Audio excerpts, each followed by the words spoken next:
redeemed. Your spirit is. Your spirit is sealed until the day of redemption. Your spirit has all the treasures of the heavenlies imparted into it. Everything Christ will ever do, has ever done, or will ever do, is locked in your spirit, man. Your body is the carrier of this treasure. But your soul will either aid in bringing to pass what is locked in your spirit, or it'll sabotage what God has pronounced over your life, and you will either enter or not enter into your promise based upon the health of your soul. Ignore it and live outside your promise. A friend of mine had a plaque in their house. When I used to go over, we used to be good friends. I haven't seen them recently, but we used to be close friends. And she had a plaque with a quote from Winston Churchill that says, "If you're going through hell, keep going." And it inspired me, because it helped me understand if I'm going through something, keep going. But don't get trapped within it. Because life is a series of entrapments. Life is a series of snares. And how we deal, not with the spiritual snares. And we learn how to deal with the bodily. Yeah, sure we have. If your body hurts, you go to a doctor. Or if your head hurts, you take a pill. We have learned how to deal in some degree with the issues of our body.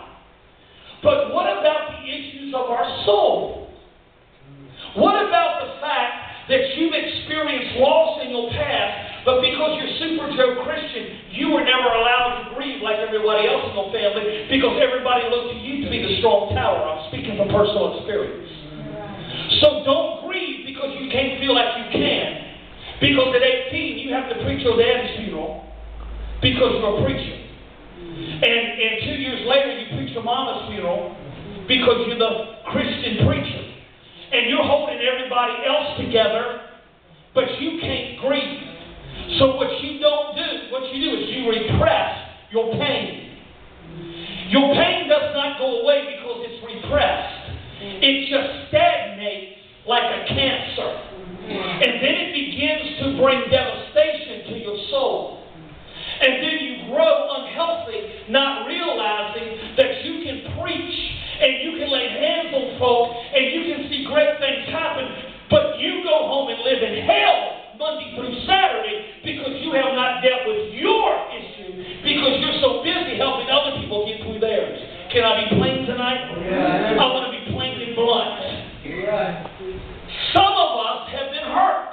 Some of us have hurt people. And because there is something that there's a thorn in the bottom of our foot that we don't deal with, but we know it's there and it irritates us and it bothers us, but because we don't deal with it, we act like it's not there. It doesn't go away. It just eventually gets infected. There's issues of the soul that we just don't deal with. All right, let's be a little bit more practical. We get discouraged, we get depressed. And here's something, Christian, I'm telling you, saints, I see them all the time. They're up one Sunday, they're down the next Sunday. They're up 3 Sundays, and they're down 5 Sundays. They attend church 3 weeks in a row, they're on fire, you don't see them for 4 more months. Why? I just want to know why.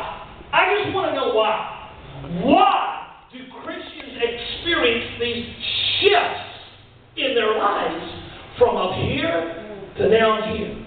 To up here to down here. Why such radical movement? And why is it, of all people, the folks that are on the most prescription meds are not the people in the world, but the people who come to the church every Sunday morning? And I'm not against medication. Please don't misunderstand me. And I'm not against you going to your doctor. And I'm just saying, why is it that Christian people have to be on their pills? You're not going to help me. Well, why is it that Christian people deal with discouragement so much and depression so much when we've got an understanding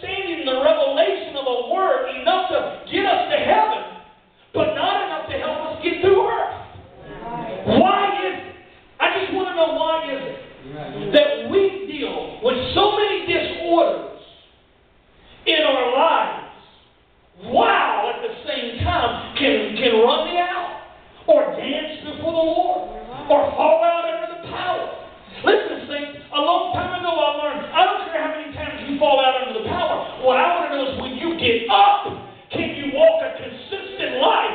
And can you manage your life when nobody's looking at you? Okay. So I'm just asking, because my own life has had its share of inconsistencies. My own life has told a story that this psalm wants to confront.